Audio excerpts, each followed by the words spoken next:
After 15 years of experience increasing the size of my D and successfully adding a total of 42% more volume to my size, if I had to start all over again and somehow kept what I know now, this would be the routine that I would follow and is the routine that I'm following to this day. Now, some of you might be thinking, holy crap, 15 years for this journey. That is definitely not the case and is the reason I create videos like this to streamline your journey to make sure you're getting more results faster and safer. Now, honestly, I think people could gain more than I have in much less time. In fact, I think a realistic goal is about 30% more length and 30% more girth if you wanted those two dimensions and that much in probably 2 years or less. Now, that is if you stick to it consistently, find what works best for you, and just go at it. Life is going to throw curveballs, but as long as you can get through those and you have the right devices for every situation and circumstance, like this is really where the devices come in more than any other method without. I really think that 2 years or less with 30% on both dimensions is definitely realistic and achievable. Now I'm going to outlay my lifestyle and circumstances. I think this is important because as I tell you my routine, it may not suit your lifestyle and circumstances. It might be totally unrealistic. However, what I also would like to do for future content is actually coach guys that are willing to be on video and make sure that they have a certain lifestyle and different circumstances to not only me, but from one guy to the next. So hopefully, if you're watching the video, and hopefully you can resonate with someone with a similar lifestyle and circumstances, so it's almost as if you're getting coaching through them. Okay, so to give you a bit of context about my day, so you understand when I get to the tools, you'll know why and when I'm using them. Full disclosure as well, anytime I mention the device, it's obviously my brand. I want to keep that in mind. This is not me trying to persuade you to buy my devices, but please remember this. I built this brand as something that I wish I had when I began, not only through the content and condensing experiences to help guys get more results faster and safer. I built a product line of all the products that I wanted to have myself on a daily and weekly basis. And after selling these products to the public, we organically, naturally gained feedback that then we could innovate on. So to my customer base, my amazing, loyal customer base, thank you so much for your support over the years. It's enabled us to innovate and provide even better products and services because of it. So that was all to say. If I mentioned products, just keep that in mind. Even if you take the value from this video and go elsewhere to buy the products, totally fine with me. Now I'll get up at about 5 a.m.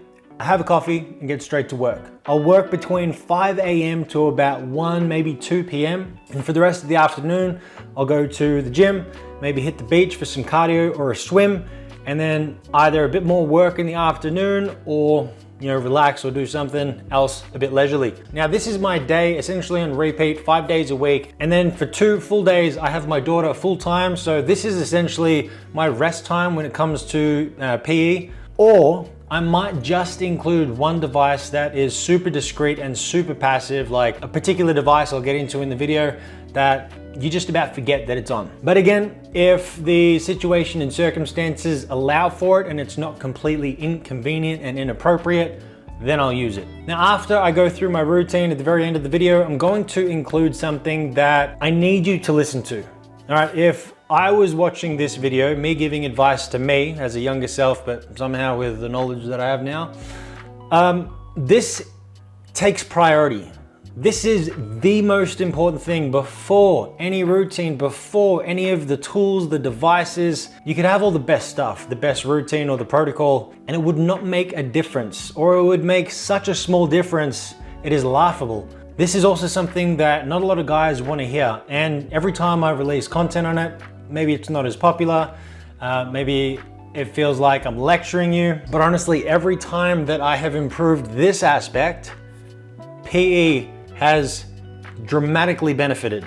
Noticeable differences have been made. Okay, so I get up, have my coffee, and pretty much come straight into hanging. I use a compression hanger, and whenever I'm doing any method, I always think of methods in particular, using devices, staying under traction or pressure is local stress to the tissues. So every time there is stress, I think of how do I counteract the stress? So that might be in the way of a heat pad, it might be in the way of vibration, or it might be in the way of infrared light therapy. You might even relax the tissues or have a more relaxed start to the routine by gradually warming up, utilizing weights on a stepping type of protocol. So instead of just going ham and straight into the normal weight that you use, you can, just like the gym, all right? Instead of benching, let's say you got 80 to 100 kilos on the bench, don't go straight into it. Start off with just the bar, 20, 30, 40 reps, then chuck on, a pair of 20s, go for 5 to 10, and then go to the normal weight, whatever it is. Try to go as stepped as you can. So this way, the tissues of the D aren't getting a massive shock. This is absolutely imperative, especially for this type of goal, because of the way that the nervous system is associated to the tissues down there. Just for a bit more context, if the body only had two rules, that is survive and procreate. If survival is not taken care of, then there are no resources for anything to do with procreation, including your lad. So if you are stressed on a systemic level, the tissues all over the body, including your lad, will tighten up. And the same can be said if you incur stress or apply stress to the lad, you can also get a systemic stress response. Now this is going to feed into the point that I wanted to mention at the very end of the video, so let me continue with the rest of the routine. So as I start my routine with hanging, the compression hanger, I'll use a pulley system. I used to have a stand-up desk. Now I've got a standard desk, so I use the pulley system the whole time. For at least the first set, I'll use a heat pad just to warm up the tissues, get them more relaxed, have them more susceptible to manipulation to increase the size.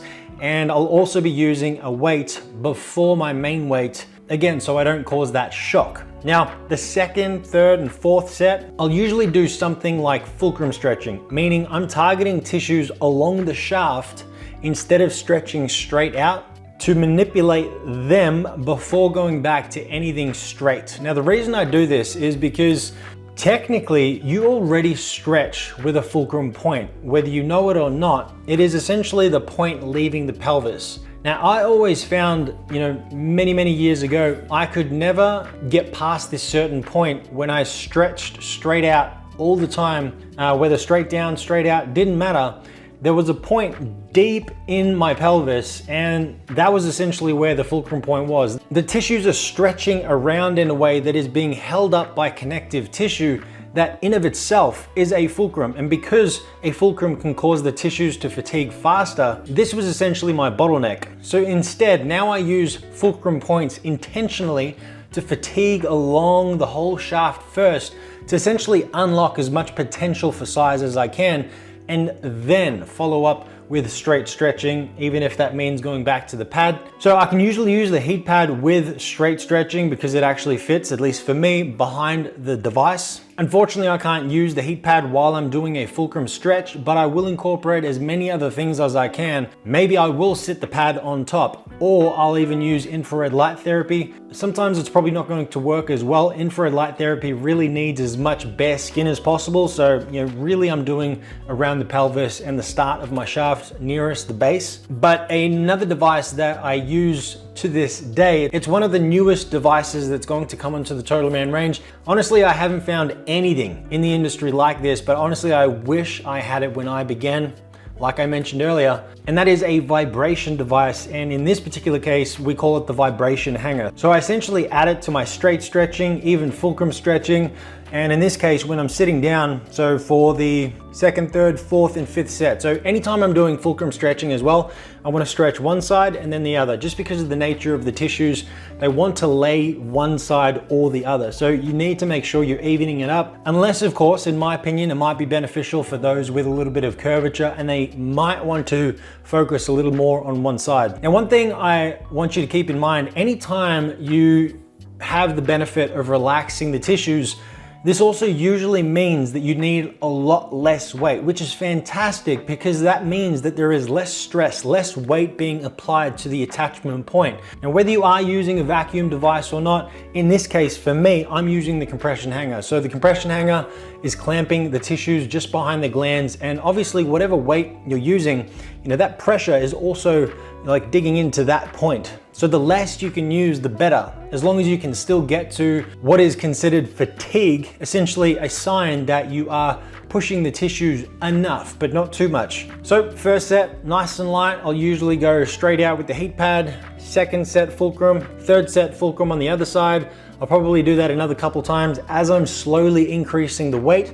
Now, like I said, I'm at my desk for about 7, 8+ hours, and usually I'll be hanging that whole time. Now, this isn't absolutely necessary. Why I want to mention that is because I always, if I can, apply more time rather than intensity. Again, the more intense it is, the more risk there is of the tissues tightening up and you causing not only a local stress response, but a systemic stress response. And anytime you stress the tissues more, the more they're going to want to go into almost like a protective reaction. The fascia especially is typically known for this. If you think about breaking your muscles down in the gym when you hit a workout, that is the tightness you get post-workout. It's essentially the fascia tightening up to protect the muscle to not incur any further damage. And this fascia is everywhere, including the tissues of the lats. So when you incur stress or apply stress to the tissues there, they also want to tighten up, unless you don't have to apply as much weight, or you can relax the tissues even more. So that's why I always like to keep that in mind. Now, the day you start any routine or period of a cycle is essentially when you're actioning PE or enlarging the D methods consistently, day by day, week by week, even if you have a 2-day break like me. But eventually each device has almost what is considered a safe working capacity. The day you start is the day that the tissues essentially want to get ahead of the intensity as that protective reaction I was talking about, because technically the tissues don't necessarily want to increase in size. You want the tissues to increase in size. So the tissues are going to try and keep up, and you essentially want to stay ahead of them, but at the same time not causing too much stress that they just lock up altogether. Now, you also want to keep in mind secondary tissues like the skin. If essentially you cause burning sensations, or if you apply too much stress, you're going to get to a point where it's not even comfortable anymore because of the skin to apply any method. So once you're at that point, you can't stay as consistent, and without consistency, you won't get results. So why I wanted to mention all that is because the more time you can use, the less intensity you have to use. And the less intensity you have to use, the more runway you have during your cycle, during the time in which you can keep increasing the volume, following that progressive overload trend until you need to take a break. If you reach the safe working capacity with any device, you will need to take a break, because you can't just keep going up. So once you do that, you have a break, you let the tissues resensitize or desensitize again, typically known as a decon break or deconditioning break. So you essentially make less weight more effective again. Now, the most ideal scenario is to be able to get to fatigue and stay on that fatigue train as long as possible without pushing the tissues too far, and still allowing adequate healing time to make sure that as you get to the next day, you don't instantly start with fatigue. That's usually a sign that the tissues are close to maxing out, or you're pushing them to the limits. But it should take a little bit of time to get to fatigue. And then when you get to fatigue, that is when I like to think of going into just holding the tissues to allow them to heal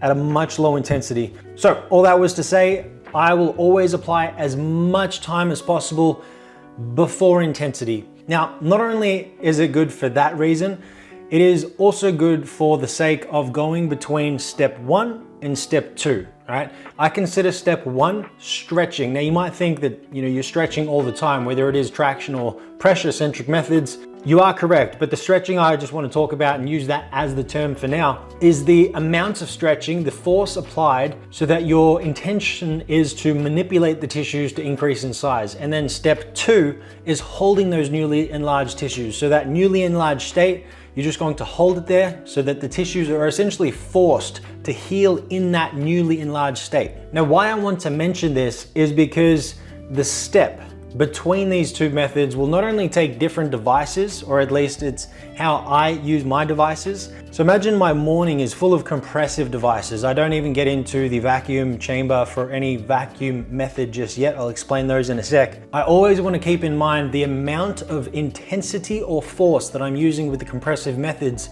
because I want to make a seamless step and transition to usually much lighter traction or force used with a vacuum chamber. I also think the vacuum chambers as a whole, it's a lot more temperamental to use, especially because of the skin on the glands. And with its temperamental nature, I really want to offload as much force or volume from this as I can, so I can use it as sustainably and realistically as I can, because I just know that if I get uncomfortable with this because I'm accumulating too much volume, the skin starts getting irritated, but more so maybe the glands, the last thing you want to do is get a blister. And as soon as you can't use this guy, for the most part, this is essentially the king of step 2 and holding the tissues in place, because you can use it discreetly, essentially passively on autopilot. You fit it correctly and it remains comfortable. You can wear it for as long as you need to, of course, until you need to go to the toilet. So why I wanted to mention all that, there's a lot to consider, I understand. So this might get confusing for a lot of people. I try to go into a lot more detail that's broken down step by step in the PE video course you can find at totalmanperformance.com completely for free. But I try to use as much time as possible, so there's much less intensity, to not only decrease the risks that come with or are associated with higher force or higher weight. But when I transition from step 1 and manipulating the tissues to increase in size, I still want to use as minimal amount of traction or force with any vacuum chamber method. And so that transition, I want it to be as seamless as possible, or as close as possible. Because imagine if, let's say you've only got 1 or 2 hours in the morning, you might need to accumulate a certain amount of volume to stay on that progressive overload track to even get to fatigue. Now look, you might only have this time, and that's fine. And it's why I want to do other coaching calls with other guys and have them on calls, so that you can resonate with their lifestyle and circumstances and maybe get a grasp on what I would recommend to them. But I want to talk into it briefly at the moment. So if you only have 1 to 2 hours in the morning, you are inevitably capped with that time. So then all you're left with to be able to increase the volume is intensity. So as you start increasing the intensity, hopefully you'll condition your tissues to still have this guy or any method with this, be able to tolerate a lot more intensity. But as you can imagine, if you start getting to maybe 4, 5, 6, 7 kilos, this guy's gonna struggle to keep up. And the step down is going to be even more dramatic, meaning the tissues are handling this amount of force and they are going to respond potentially in the same way with their retraction potential, let's say. So the more they're stressed, the more they want to retract. Hopefully you do everything correctly so that you can stay as relaxed as possible, and by the time you get to the end of a session, you're super relaxed. A good sign and symptom at the end of a good stretching session is essentially the tissues or your flaccid size hanging nice and relaxed and heavy.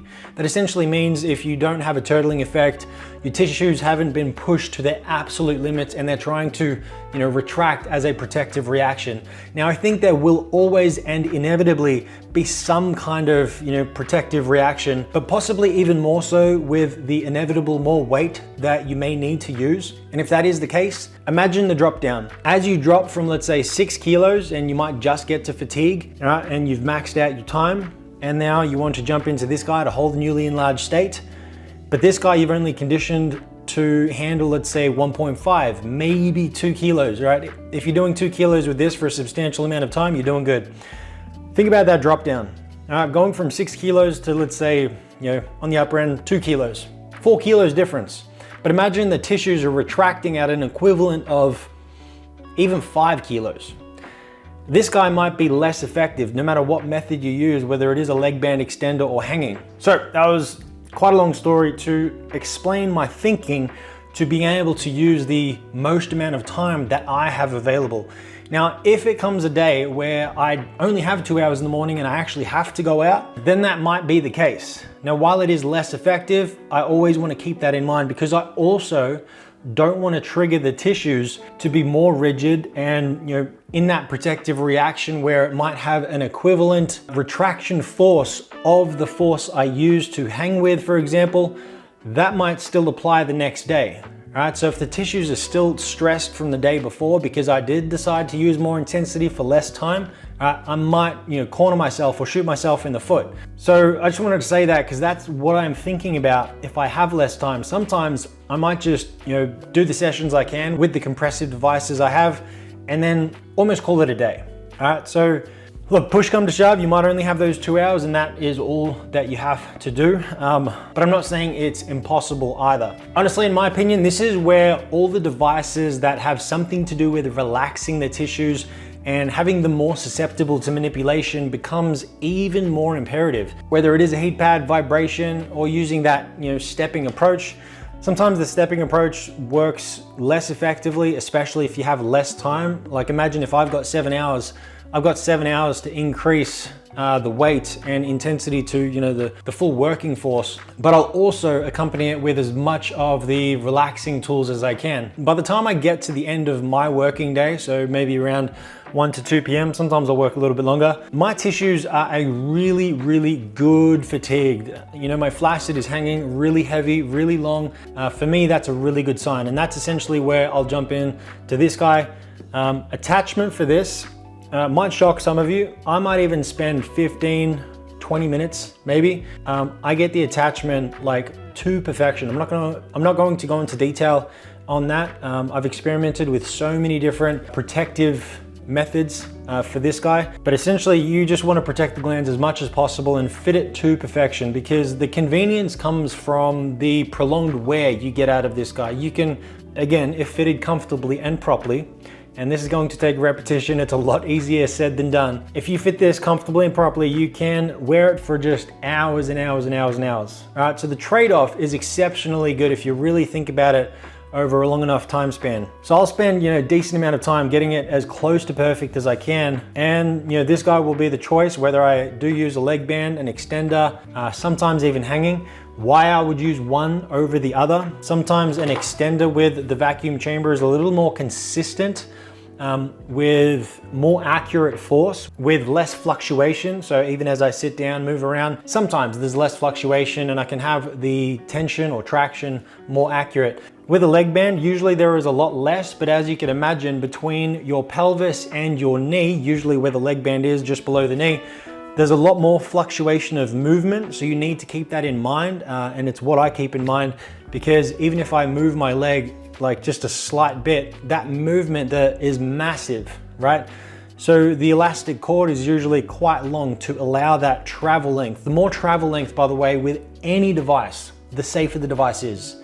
The less travel length there is, the less safe the device is, because just due to the way that the tissues are attached through connective tissue and everything else through the pelvis, so the D to the pelvis, as you move your body in any way, even a rotation of your hips will dramatically change the way that your lad is coming out your body.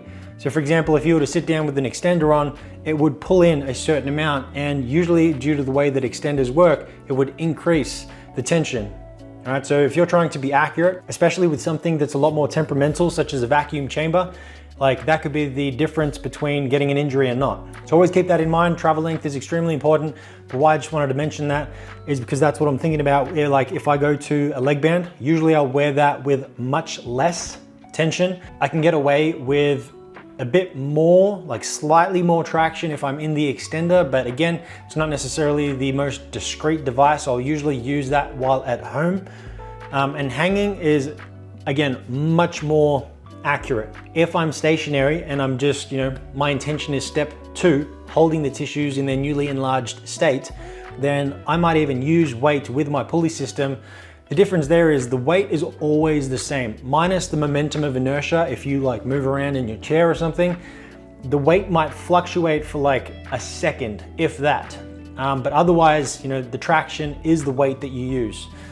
So that's essentially why I would use one over the other. It's essentially accuracy to the traction or the force used to keep it as consistent as possible, but it's also the amount of discretion I need. So if I can sit down at my desk, pulley system with the weight, sometimes I just can't be bothered, hooking up and everything, which takes like 2 seconds, but I might still have the leg band on. But ultimately, if I needed to go out in public, which usually I do, I'll go to the gym, the beach, a few other things if I want to, the leg band is the way to go because it's the most discreet and most convenient for me at that lower traction. So that's essentially my day. What I do want to mention is, while I do recommend always applying as best you can, in my opinion, the #1 rule when it comes to PE, which is progressive overload, right? Multiplying time by force gives you the volume, increasing force slowly over time is progressive overload. As good as it is to track, there are so many different variables, not only in the routine of itself or the methods you use or the different ways you're going to apply the methods. There's so many variables just with the routine alone and the devices that you use. There's also the variables when it comes to your lifestyle. If you get a poor night's sleep, it's going to affect the way that you do PE. If you eat something shocking, if you go out on the weekend for a bender and have some drinks, hydration, just everything to do with your health and lifestyle is going to feed into this and is going to contribute as yet another variable that will make a difference. So sometimes even if you are due to action a certain amount of volume for the day, you might just need to just check in and think, will the tissues be able to handle this? So even if the sheet or my tracking or my routine says X amount of volume with these devices, sometimes you can plan it out if you really want to be accurate. But I think it is equally as important, if not even more important, to check in and use your intuition.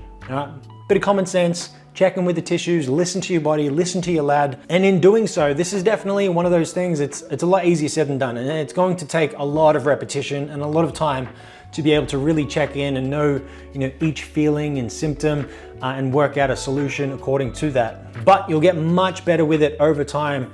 And eventually, just like working out at the gym, if you've been training for 5-10 years, some of you don't even need a routine. It'd still be good to have one, like as guidelines, and know that you're tracking with progressive overload in there as well. If I use working out as an analogy, it's a good analogy nonetheless, but sometimes people get confused with it because growing, it doesn't necessarily happen the same way. All I'm saying is eventually, while using tracking may be a good tool to accompany your intuition and just checking in, you may definitely get to a point where you can just freestyle most days because you know exactly how it is supposed to feel on a day-by-day basis, and you can just change up each tool to what you think will work best for that day. So while my day, the layout essentially, working and then the rest of the afternoon and the rest of the day may be very consistent, at least 5 days per week, what I do during my actual PE process may be different. Some days I might do a little more fulcrum stretching because I feel like the tissues in the middle of the shaft aren't being stretched enough. I'm not accessing as much potential size there as I can. On that note, I always try to reach fatigue throughout the middle of the shaft before I go back to straight stretching as well. So sometimes I'll be able to achieve that throughout, the middle of my working day. So maybe 9-10 a.m. Sometimes not that accurate, but if I eventually get to a good amount of fatigue throughout the rest of the tissues, then as I go back to a normal straight stretch out, maybe with straight or bundled, I just know that now all the tissues are, for the most part, getting hit quite evenly. Now, I know this video didn't go into detail about the number of sets and the exact weight I'm using.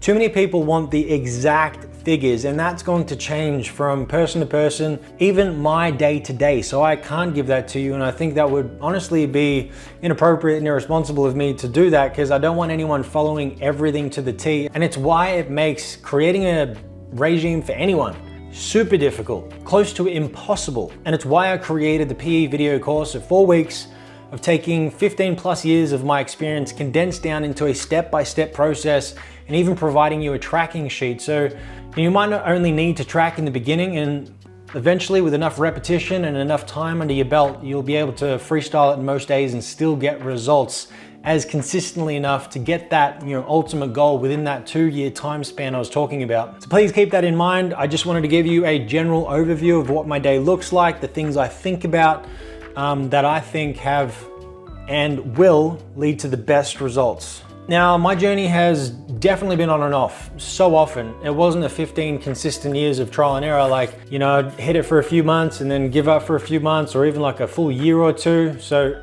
I'm talking about the day I got my first device with the intention of trying to increase size, all the way through to the consistent, what I think took me 3 years of consistent effort and dedication that got me the majority of my results. But it took all the time prior to that to learn what did and didn't work, and to get a better understanding of the whole process that would eventually lead to the results that I was able to achieve. Now, I took a massive break. I'm essentially coming back at it again because, man, deep down, I love product design. I love engineering, and thanks to my loyal, amazing customer base, again, thank you so much for your support, loyalty, and often patience, guys. Thank you so much. It's enabled us to innovate so much, but it's a bittersweet moment for me because I essentially got to a point where I was quite content with my size. Still am now. Like if I had to stop, it wouldn't really bother me too much. But anytime I innovate, I really want to make sure that I make a product in the most realistic testing scenario as I can. And that means actually using the device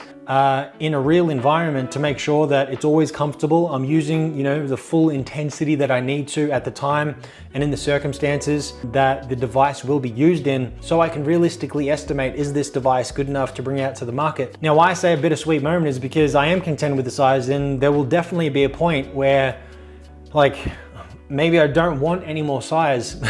So what do I do then? Like, I would essentially need to test with other people. I think ultimately that would be the case. I still think I have a bit more size potential to go.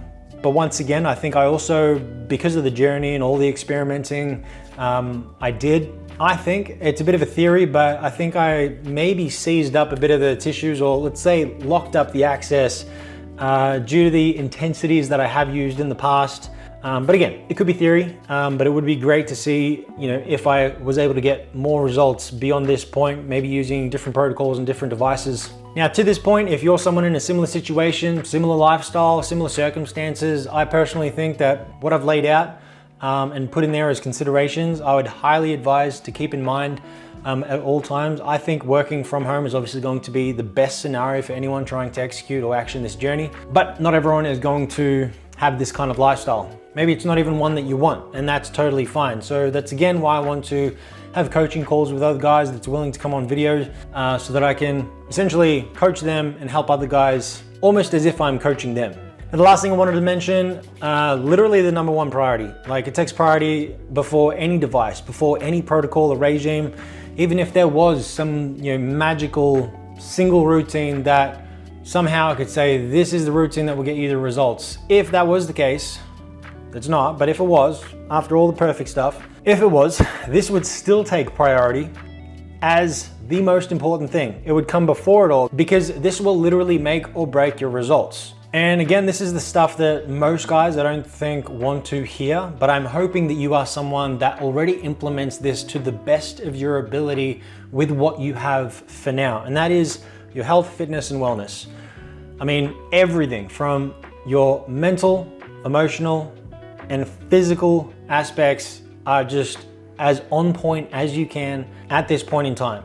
I've just noticed at any point in my life, anything that digressed in this aspect, I noticed a massive difference in not only the bedroom, because of obviously how I've spoken to you about how all of this is associated to the nervous system and so on, it's also made a massive difference to the way that I gained results. Or let's say I pushed things a little too far and it caused a minor or major injury. The amount of time that it took me to come back from that was a lot longer if these things, like everything else with health, fitness, and wellness, was either on the back burner, or maybe there was a period of my life where I had a lot more deadlines or more stress or less sleep, relationship issues. I'm telling you now, anytime you're able to have a breakthrough or progress or improve any of these aspects, so diet, sleep, training, your mental and emotional state, the health of your relationship if you have one, anytime you improve on that,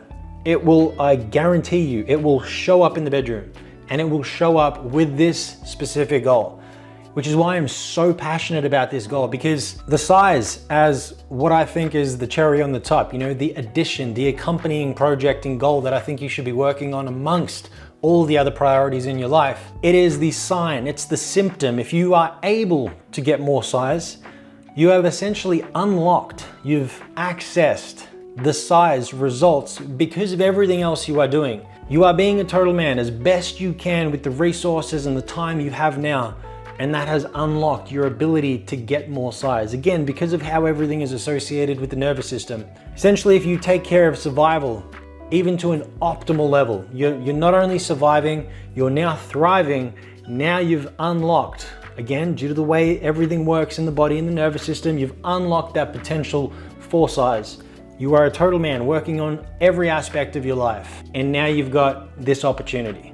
That's the way I want you to look at this. When I started this brand, I think there was, a lot of idea that, having a big D, because we started with a lot of products to do with size. I think many people thought that, total man with size products, they thought that you have to have more size to be a total man. No, it's the other way around. You have to be a total man to then potentially use the devices and gain more size. I hope this video helped, guys. As I said, the nitty-gritty detail that you might need is in the PE video course. Even if you were to watch 30 minutes a day, not even sped up for 4 weeks, you'd get 15 plus years of experience in a step-by-step process, plus a tracking sheet and everything to help you along the journey. And you'd get access to an entire video library full of all this content, from foundational videos, everything to do with hardness, stamina, size, uncensored tutorials of the devices, all the way through to manual methods if you decide to use that route. Everything there is completely free, guys, for you to sign up to. Obviously, due to the nature of the content, it has to be behind a gateway, so you have to log in to access it. But again, it is completely free. And for all enlargement devices with money-back guarantees, check out totalmanshop.com. As always, guys, be the man you know you can be. I'll see you in the next video.